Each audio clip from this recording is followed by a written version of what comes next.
तन्मय शशिकांत आश्चर्य वाटू लागलं. कोणत्या गोष्टीचं? मला एक सांग. हा, ज्यानं माझ्या सुखाचा येण्याचा प्रयत्न केला कोण आहेस तो? रावण पुत्र इंद्रजित म्हणतात. मग हे इंद्रजित हा, इथं येऊन स्वतःच्या मरणाला आमंत्रण तू देतोय. सांगत बोलण्याचा मधला अर्थ एकच, आजपर्यंत जो जो माझ्या नेत्रासमोर आला, ज्यानं माझा मार्ग रोखला, त्याला या विश्वाच्या ठिकाणी मी जिवंत केव्हाही ठेविलं नाहीये. पण असा पराक्रम करणाऱ्या व्यक्तीचं नामविधान मी म्हणजे यक्ष होय. यक्ष आतापर्यंत तुझ्या समोर कसे उभे राहिले? मला तर असं वाटतं ते मेणाचे बाहुले होते, पण शांत पराक्रमाचा पुरस्कर्ता इंद्रजित तुझ्या समोर उभा होय. एका स्त्रियाची होरणारी विडंबना थांबव आणि आघाडी कर. जाणार नाही. साहेब, पण केव्हा? ज्या अर्थी माझ्या मनात निर्माण झालेली कामभावना आणि तीच कामभावना या सुलोचनेकडे पूर्ण करून घेईन. हिच्या सौंदर्याचा तोडामोड करेन. त्याच वेळी पुनश्च जाणार. स्वतः स्वप्न पाहण्याची गरज नाहीये, कारण ज्या स्त्रियाचा तोडामोड करण्याचं स्वप्न बघत आहे, त्या स्त्रियाच्या रक्षणार्थ हा मेघना तुझ्या समोर उभा होय. वितंडवाद निर्माण करण्यापेक्षा विश्वाचा दलित चित्रपट अजून 4 दिवस हे पाहिलं असेल तर माघारी हो म्हणतोय. मग हे मेघनाथ, अरे वितंडवाद तू निर्माण केलंय. तिथं इथं तू आलास. अरे मी माझ्याचे स्वप्न पाहत होतो आणि असं वाटू लागलं आतापर्यंत मी स्वप्न पाहिली नव्हती, पण याच्या पुढं निश्चितच पाहणार. स्वप्न पाहिली नव्हतीस याच्याही पुढे पाहू नको, कारण स्वप्नात तुझा घात होऊ शकतो. असं केव्हाही नाही. अरे जर का हे मानव स्वप्न पाहू शकतात, जिथं या यक्षाचा दरार आहे, तो यक्ष का स्वप्न पाहू शकत नाही? आणि ती जर का स्वप्नवाद असेल, तरी पूर्ण करण्याच्या हेतून असेल, या तुझ्या स्वप्नाच्या हा इंद्रजित उभा होय. मग तो जो माझ्या स्वप्नात येईल, त्याच्या जीवनाचा शेवट केल्याशिवाय मी स्वस्थ राहणार नाहीये. अरे, या इंद्रजितावर मात करतोय हेच मला माहित आहे. मग मला सुद्धा पाहिजे. या प्रसंगी इतकंच नव्हे, तर स्वतःच्या काळेचं रक्षण इंद्रजित कसं काळेचं रक्षण कोणत्या प्रकारे करावं पूर्णतः मी जाणतोय, पण स्वतःचा जर 4 दिवस तुझे जगायचे होते, सामंतराच्या बोधाने सांगतोय त्या स्त्रीची क्षमा आणि माघारी. अरे चाले. आजपर्यंत कुणाचे चरण पकडले नाही, भविष्यात पकडणारही नाही, पण ज्या वेळी प्रत्येकाला माझ्या चरणाजवळ मी आणले, तेव्हा यावेळी तुला माझ्या चरणाजवळ घेऊन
अरे आपल्या भयेचं रक्षण केलं त्याचं नाव मेघनाद असावं. नाव तुमचं मेघनाथच आहे. देवासारखं तुम्ही भाऊ लागला. आणि आज माझं संरक्षण झालं. तुमचे उपकार मानण्याकडे थोडे आहे. मी पण कोणी सामान्य नाही. शेषनाग यांची कन्या. नाव माझं सुलोचना असेल. कोण शेषनाग कन्या सुलोचना. हे सुलोचने, या अरण्याच्या ठाई वावरण्याचं तू कर्तव्य करत होतीस आणि हा प्रसंग तुझ्यावर निर्माण झाला आणि त्या प्रसंगातून तुझं रक्षण या मेघनाथानं केलं आणि म्हणूनच सांगतो कोणता प्रसंग या अरण्याच्या ठाई निर्माण होईल काही सांगता येत नाही. आणि याच करिता इथं जास्त वेळ न घालवता तू तुझ्या मार्गाने मार्ग म्हणतो आणि स्वतंत्रतेच्या पुतळ्यासाठी थांबा तरी.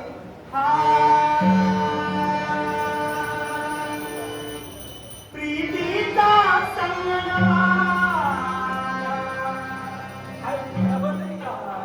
आज तुला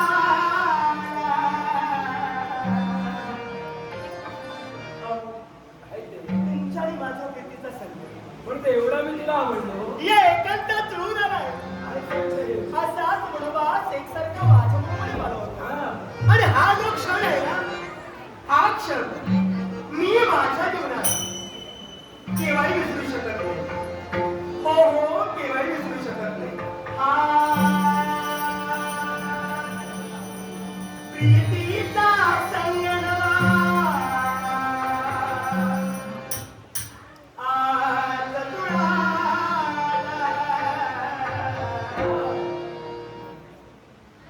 माझ्या सगळं बोल सगळ्या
पूर्ण राहता म्हटल्याप्रमाणे प्रेमाचं रूपांतर पूर्ण झालं पाहिजे ते विवाहाच्या संस्कारानं आणि याचकरिता तुझ्या पित्याची आज्ञा महत्वाची होती. मला कळते.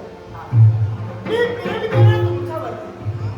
अर्थात साथ तुमची अर्धावरती केव्हाही सोडणार नाही. आयुष्याच्या अंतापर्यंत या सुलभतेची साथ नक्कीच तुम्हाला असेल. आणि माझ्या शब्दावर जर तुमचा विश्वास नसेल तर ही सुलोचना आज तुम्हाला वचन देते. आणि ते वचन कोणतं असेल? मी जीवनात लग्न करेन तर फक्त तुमच्याशीच करेन, तुमच्याशीच करेन. पण हे सुलोचने, मी सुद्धा तुला वचन देतोय, कोणत्याही प्रसंगात तुझी साथ हा मेघनाद सोडणार नाही. विश्वास पूर्णपणे माझा तुमच्यावरती. मग हे लोक ही लग्नाची वार्ता माझ्या बाबांना कळली पाहिजे. आणि याच्यासाठी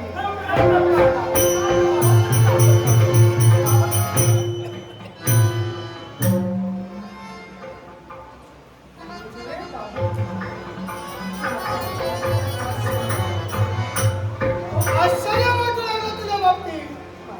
तेव्हा कैलासवरती काही क्षण मनाचं मनोरंजन करून लवकरात लवकर तू नागलोकापर्यंत येणार होती.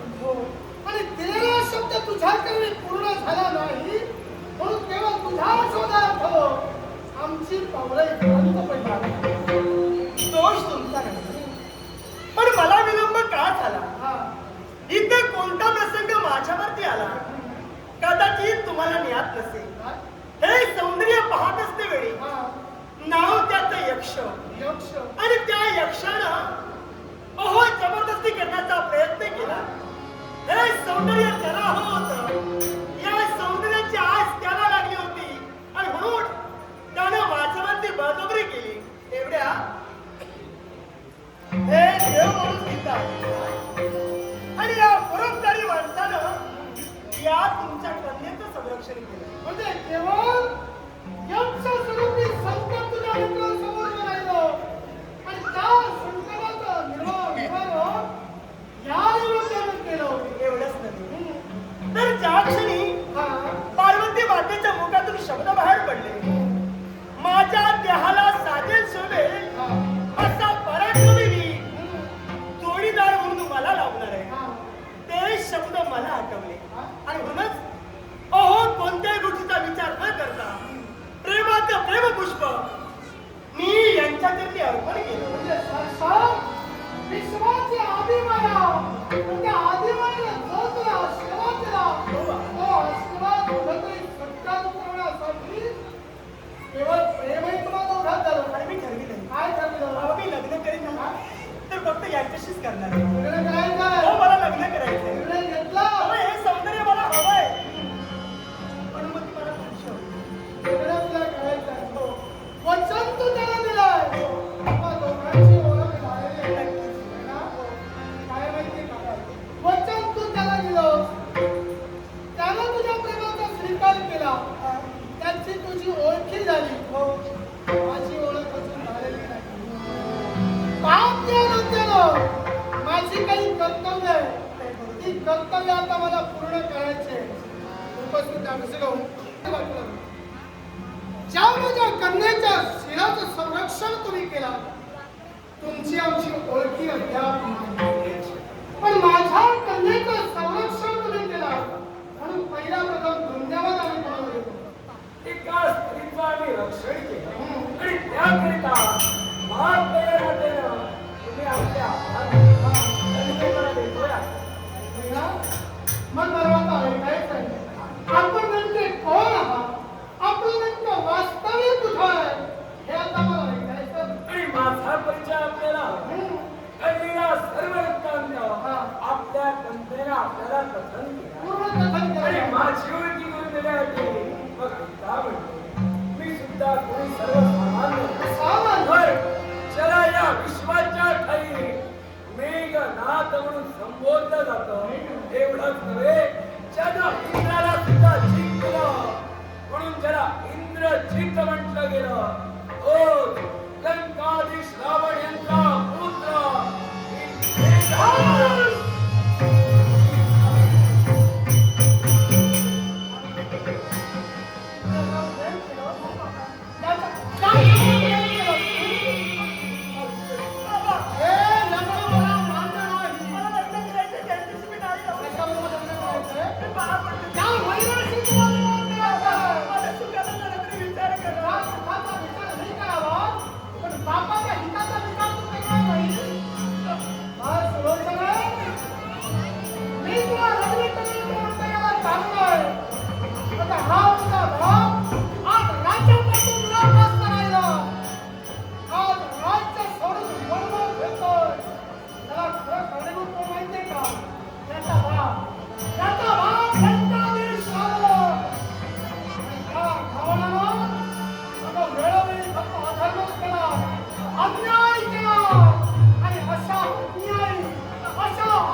कधी गौर करणार नाही. मात्र मला मोकळी. म्हणतोय जिनं माझ्या खंडी प्रेमाची प्रेममय अर्पण केली आणि त्या प्रेममयचा स्वीकार या मेघनाथाने केला. पण आपल्या कन्येला आपण फक्त माझं नाव ऐकता तर खऱ्याच्या ब्रह्मनिंदाला भिडावी याच्या मनातले कारण देवा, तुमचा परिचय ऐकल्यानंतर तुम्हा दोघांनी दिलेला एकमेकाला लग्नाचा वचन आणि त्या लग्नाचा वचन भेटून माझ्या कन्या आणि मागाने घेऊन जातोय. एवढ्यावरच तुम्ही समाधान माना. तुमचं नशीब समजा की मी तुम्हाला इथं जिवंत ठेवतोय. नपेक्षा तुमचा शिरच्छेद या इथं मी केल्याशिवाय माता चिरंछेद करण्याचं स्वप्न तुम्ही पाहूच नका. कारण पराक्रमाने मंडिल असणारा हा मेघनाथ तुमच्या समोर होय. चार प्रेममयचा स्वीकार मी केला. चार ते तिने मला वचन दिलाय आणि त्या वचनाच्या पूर्ततेसाठी आपण आम्हाला सहकार्य करा. मी पहिला प्रथमच तुम्हाला म्हटलंय, हा विवाह हे तुम्हा दोघांचाही प्रेम एक बाप म्हणून एका राज्याचा राजकर्ता म्हणून मला केव्हाही मान्य नाही. मान्य करता कोणती कमतरता या मेघनाथाला आपल्याला भासते आणि म्हणूनच तुला तुम्ही नकार देता. विवाहासाठी नकारला याला सुद्धा कारण आहे. अहो, आज हा शेषनाग सर्वत्र विश्वाच्या घरी भ्रमंती करतो आणि हा भ्रमंती करतोय याच्या मुळाशी खरं कारण म्हणजे तुझा बाप दशांत रावण. सार्वभौमत्व या विश्वाच्या ठाई सिद्ध करण्यासाठी नागलोकाला त्याला स्वारी केली आणि कप्ताचं आचरण करून त्याला आमच्यावर मात करायचा प्रयत्न केला आणि अशा कप्ती पित्याच्या पुत्राला मी माझी कन्या केव्हाही देणार नाही. ज्या माझ्या पित्यानं आपल्याला जिंकलंय त्याचा पुत्र आपल्या कन्येचा हात मागतोय. अर्थात आमच्या बरोबरी करण्याची संधी मी तुम्हाला गरज नाही. मागून मान घेणारा हा शेष समेत मी माझं अस्तित्व स्वतःच्या पराक्रमानं निर्माण करतो आणि आतापर्यंत निर्माण करून मी ते वेळोवेळी सिद्ध केलेलं आहे. हो, मागून मान घ्यायची सवय कदाचित तुम्हाला असेल, पण या शेषाला नाही. एक बाप म्हणून मी हा विवाह होऊ देणारच नाही. शेषनाग आम्हाला सुद्धा मागून काही मिळालं नाहीये. स्वतःच्या पराक्रमानं आम्ही ते मिळवला. याच्यासाठी बोलताना विचार करा. ज्याप्रमाणे तुम्ही सुद्धा मिळवलं त्याप्रमाणे आम्ही सुद्धा मिळवलंय. मागायला कोणाकडे आम्ही गेलो नव्हतो. मिळवला होय, मिळवलं तुम्ही, पण ते सुद्धा अधर्मानंच तुम्ही मिळवलेला एवढं मात्र ध्यानी ठेवा. बोलण्याचा बदलार्थ नेमका तुम्हाला कळत नाहीये की आपल्याला आता आठवत पण नाहीये. कोणत्या विषयावर तुम्ही म्हणता हा, हे कळण्यासाठी बदलार्थ विचार कारण आहे तुम्ही एकच धर्म केलेला नाही, तुम्ही अनेक धर्म केलेले आहे. त्यामुळे मी नेमकं कोणत्या धर्माबाबतीत बोलतो तुम्हाला ते आता आठवत नाहीये. मग कोणत्या अधर्मा बाबतीत बोलतात ते स्पष्ट ते आता करा. स्पष्टच करून देणार आहे. आता या रणांगणात जर तुम्ही उभे राहिले असाल आणि प्रेमासाठी जर तुम्ही न्याय जर माझ्याकडे मागत असाल तर न्यायदान आता मी तुम्हाला करणारच आहे. राजकर्ता म्हणून नव्हे, एक बाप म्हणून न्यायदान करणार आहे. मला सांगा, हो, एका ब्राह्मण घराण्यात तुमचा जन्म झाला निश्चितच होय ना? मग ब्राह्मण घराण्यात जन्म झाल्याच्या नंतर मला सांगा, तुमची कुलदेवता कोण? माझी कुलदेवता हं. आणि आम्ही अधर्म केला यात साम्य तरी काय? साम्य काय आहे ते मी तुम्हाला सांगणारच आहे. तुमची कुलदेवता कोण आहे पहिला मी तुम्ही स्पष्ट करा. पण आमची कुलदेवता जाणून तुम्हाला काय साध्य करायचं आहे? तुम्हाला आता आठवत नाहीये का की भक्ती करणं तुम्ही आता सोडून दिलं? पूर्णतः जाणतोय. कुलदेवतेची भक्ती करणं सोडून दिल्यामुळं कदाचित कुलदेवतेचं नाव सुद्धा तुम्हाला आता आठवत नसणार. आम्ही आमच्या कुलदेवतेची भक्ती सोडलेली नाहीये. हो. नित्यशः त्या देवीच्या भक्ती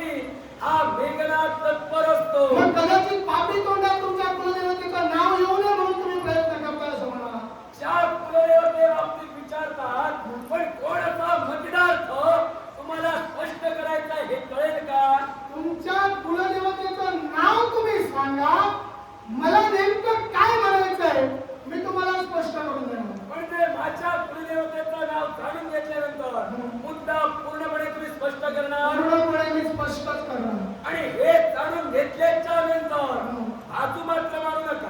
मी बाजू फक्त मांडण्याचा प्रयत्न करतो, कारण बाजू मारणं माझ्या रक्तात नाही.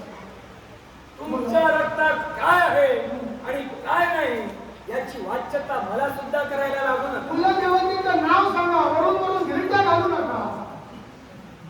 ज्या कुलदेव नाव सांगायला तुम्ही एवढा वेळ लावता, आठवतंय ना तुम्हाला? माझ्या कुलदेवतेचं नाव आठवतंय.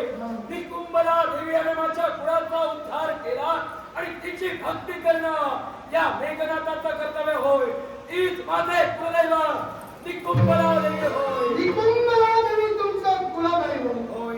मग त्या कुलदेवतेची भक्ती तुम्ही अघोरी स्वरूपानं का करता? बोलण्याचा म्हणजे अर्थ निकुंभला दुर्गाच्या ठिकाणी तुम्ही अघोरी आश्रम उभारलेला आहे. मग त्या निकुंभला दुर्गाच्या ठिकाणी हा अघोरी आश्रम उभारून त्या आश्रमात तुम्ही अघोरी भक्ती का करता हे आता मला ऐकून घ्यायचं. भक्ती करणं हे पाप आहे का? भक्ती करणं पाप नव्हे, अघोरी भक्ती करणं हे पाप आहे. तुम्ही ब्राह्मण आहात ना, निश्चित धर्माचे पुरस्कर्ते ना, होय. मग हा अधर्म तुम्ही का करता? याला अधर्म म्हणू नका. मग? कारण भक्तीत याची गणना सुद्धा केली जाते आणि म्हणूनच मी भक्ती करतोय. भक्ती तुम्ही करता, भक्ती याची गणना होते, पण ही स्वार्थी भक्ती आहे. ही जी भक्ती भक्ती म्हणून तुम्ही सांगता आणि या भक्तीचं नाव देता, ही भक्ती नव्याला स्वार्थ म्हणता. पण असा आणि तो स्वार्थ पूर्ण करण्यासाठी दूर निकुंभला दुर्गावर तुम्ही तुमचा अघोरी आश्रम उभारला आणि त्या अघोरी आश्रमात रक्त मांस याचं अस्तित्व त्या आश्रमात आहे की नाही? होय. मग तुम्ही ब्राह्मण ना, होय. नरसंहार पशुसंहार तुम्ही कसा करता? एकाच गोष्टीसाठी जर या विश्वाच्या ठाई तुम्ही सुद्धा ब्राह्मण आहात, मग? ज्या शिवाचे भक्त तुम्ही आहात ना, ज्या शिवाचे भक्त तुम्ही आहात त्या शिवाचे भक्त आम्ही सुद्धा आहोत ना. मान्यता आहे, अघोरीचा देव म्हणून त्या शिवाला पूजलं जातंय ना. मान्यता आहे. अघोरी साधनेचं दैवत म्हणून शिवाला पूजलं जातंय तू ना. लढ जातोय. मग कोणाचा अपराध आम्ही करतोय आणि त्यामुळे तुमच्या पोटात दुखतंय? निकुंभला देवीची भक्ती करून त्या विश्वाच्या ठाई तुम्ही काय काय करता हे तुम्हाला आठवतंय ना? निश्चित काय आठवतोय. करता? जी भक्ती करतात ती ब्राह्मणातून भक्ती का केली असा तुमचा प्रश्न होता. हा प्रश्न आहे मग माझा. मला सांगा, हा? या विश्वाच्या ठाई शिवशंभू महादेवांचे पाचवी विद्या ती कोणती हो? अघोरी. या विश्वाच्या ठाई अघोरी विद्या ना. मग हीच अघोरी विद्या आम्ही जर आत्मसात केली आणि त्याद्वारे जर भक्ती केली, काय चुकलं? त्या देवाची मी अघोरी विद्येचाच तुम्ही वापर का करता असं विचारलंय. मला त्यातच ठोस कारण हवंय. त्या देवाची ती शक्ती मग इतरत्र वापर करतात ते इतर करतात, तुम्ही काय करता ते सांगा. एकाच गोष्टीसाठी ज्या या विश्वाच्या ठाई भक्ती विभागली गेली, पण लवकरात लवकर फलित प्राप्त करण्यासाठी, लवकरात लवकर देवतांपासून शस्त्र आयुधे प्राप्त करण्यासाठी. एवढंच नव्हे, तर तामसिक वृत्तीने नटलेला देव, ते देव उग्र आहे. त्या उग्र देवांना समाधानी करून त्यांच्याकडून वरदान मिळवून आणि त्यांच्या पाशास्त्राला आयुध तर कोणत्या प्रकारे लवकरात लवकर मिळू शकता, तर ती अघोरी क्रिया होय. अघोरी क्रियेनं कोणतरी मन हेतू लवकरात लवकर साध्य होतं. म्हणूनच प्रत्येक जण आणि माझ्यासारखा अघोरी विद्या ही स्वतःच्या स्वार्थासाठी करतोय, ती शस्त्रास्त्र प्राप्तीसाठी. शस्त्रास्त्र प्राप्तीसाठी तुम्ही अघोरी विद्येचा उपयोग करता, होय ना? मग मला सांगा, या विश्वाच्या ठाई धर्म करून किंवा नवविधा भक्ती आचरणात आणून शस्त्र अस्त्राची प्राप्ती होत नाही का? होते. मग माझ्या नवविधा भक्तीचा उपयोग तुम्ही काय करता? माझ्या बोलण्याचा मुद्दा तर मी तुम्हाला स्पष्टच केलाय. हा. लवकरात लवकर जर साध्य करायचं असेल तर अघोरी विद्या केली जाते आणि त्या अघोरी विद्येच्या विरोध कोणतरी मन हेतू लवकरात लवकर साध्य करता होतो. कारण ज्या नरबळी दिले जातात, अनेक प्रकारचे बळी देऊन, अनेक प्रकारचे तामसिक कृत्य करून देवाला प्रसन्न करून घेतलं जातं आणि याच अघोरी विद्येच्या ठाई लवकरात लवकर फल साध्य होतात म्हणून अघोरी विद्या आत्मसात करतो. एखादी गोष्ट या विश्वाच्या ठाई लवकरात लवकर का मिळवली जाते याच्या मागचं खरं कारण माहिती आहे का? स्वार्थ. आणि तोच स्वार्थ पूर्ण करण्यासाठी तुम्ही या अघोरी विद्येचा उपयोग करत आहात. होय ना? निश्चितच. म्हणजे तुमचा स्वार्थ आहे, तुम्ही स्वार्थी आहात. तुम्ही स्वार्थी आहात. बोलण्याचा अधिकार. तुमचा स्वार्थ आहे म्हणजे तुम्ही स्वार्थी ज्या आहात. गोष्टी शस्त्रास्त्र पारंगत होऊन ती मिळवण्यासाठी यात माझा स्वार्थ हो. म्हणजे हा स्वार्थ पूर्ण करण्यासाठी तुम्ही अघोरी विद्येचा उपयोग करत आहात. होय. म्हणजे तुम्ही स्वार्थी आहात. हो. होय ना? होय की नाही? तुम्ही बोला. तुम्ही उत्तर देताना काय बोलू?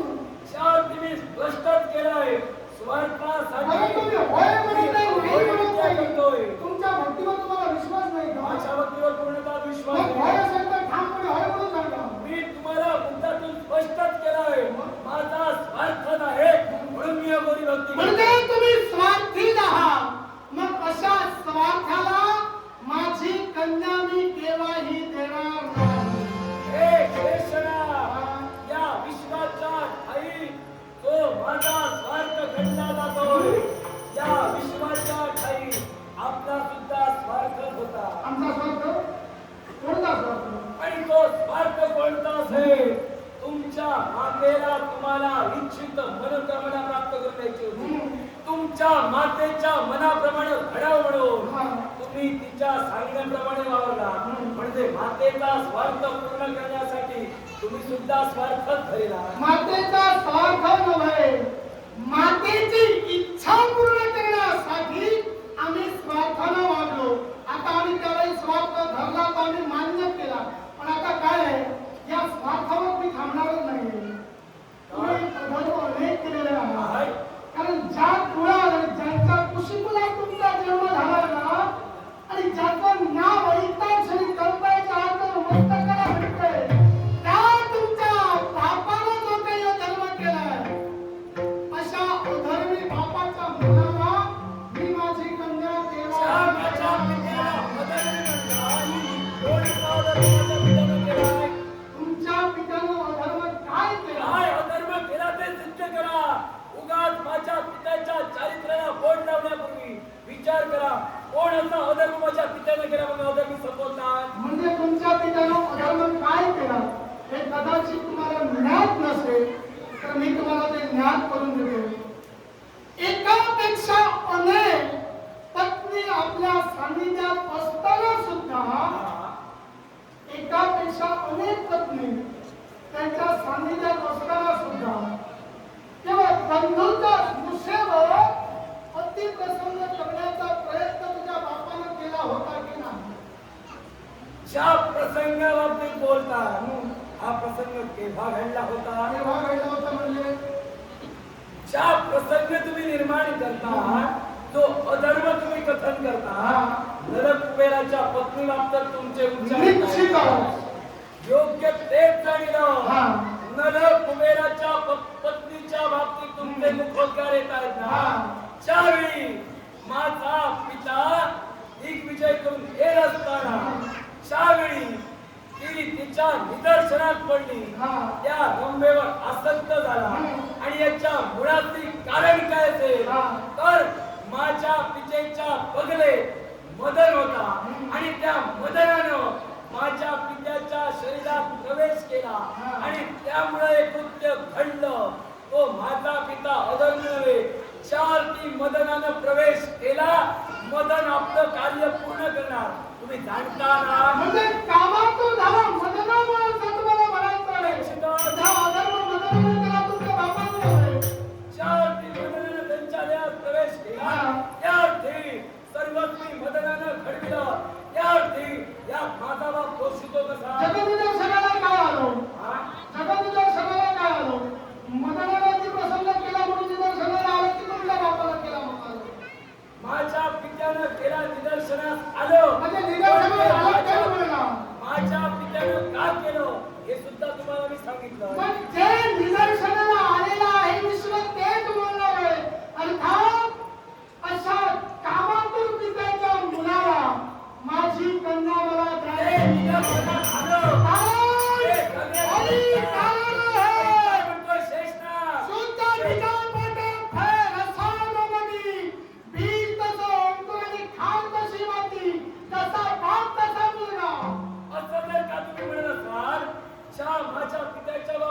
बोलता मग मला सांगा या विश्वाच्या ठाई तुमच्या सेनापतीनं तुमच्या बाबतीत काय घडविलं होतं? तुमच्या पितेच्या तुमच्या पत्नीसोबत संबंध होण्याचं कार्य केलं. मग त्याचप्रमाणे मी तुमच्या कन्येला गालबोट लाविलं का? मी मुलीच असं म्हणत नाहीये. माझा पिता जसा पुत्राचा मुखोच्चार का? याला सुद्धा कारण आहे. ऐका.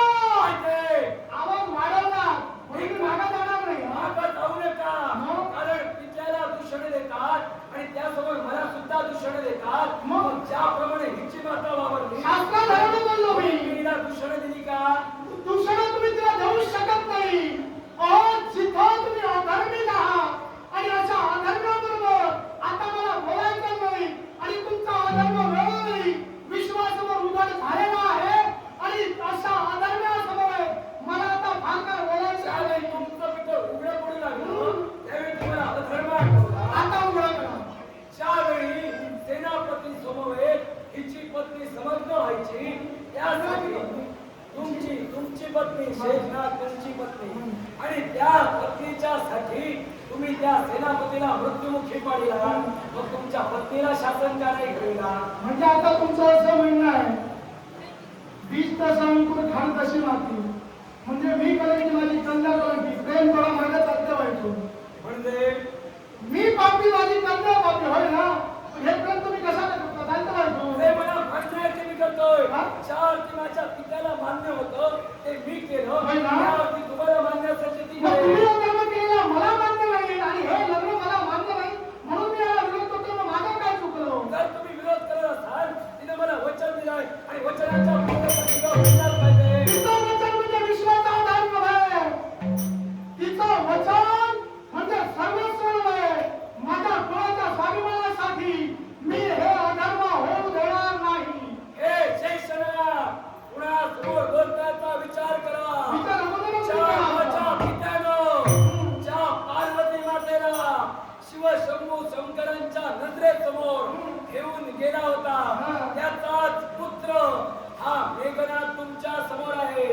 तूच का? ऐका तुमच्या समोर हिला घेऊन जायला मागं पुढे पाडायला मेघनाथ आणि नाही. कोणता करो या शेषावर मार करून हिला तू घेऊन जातो आता मला पाहायचं आहे. आणि ते जर का पाहायचंच आहे तुमच्या समोर मेघनाथ होय. अजूनही सांगतोय माझ्या स्वाधीन करा म्हणतोय. प्रयत्नाची फार नसताना पण तुझा प्रयत्न यशापर्यंत मी पोहोचू देणार नाही. माझे प्रयत्न यशाप्रमाणे कोणत्या प्रकारे घ्यावे हा मेघनाथ पूर्णपणे जाणतोय. आणि वितंडवाद निर्माण करण्यापेक्षा ज्या आमची बरोबरी करण्याची संधी तुम्हाला हा मेघनाथ देतोय स्वाधीन करा. मी पहिला प्रथमच म्हणताना मागून माग मिळत नाही आणि त्या क्षणी रणनीती शस्त्र घेऊन हा शेष धावला आहे. आणि तुम्ही जर काही शस्त्रांना शस्त्र तुमच्यावर का हा मेघनाथ आहा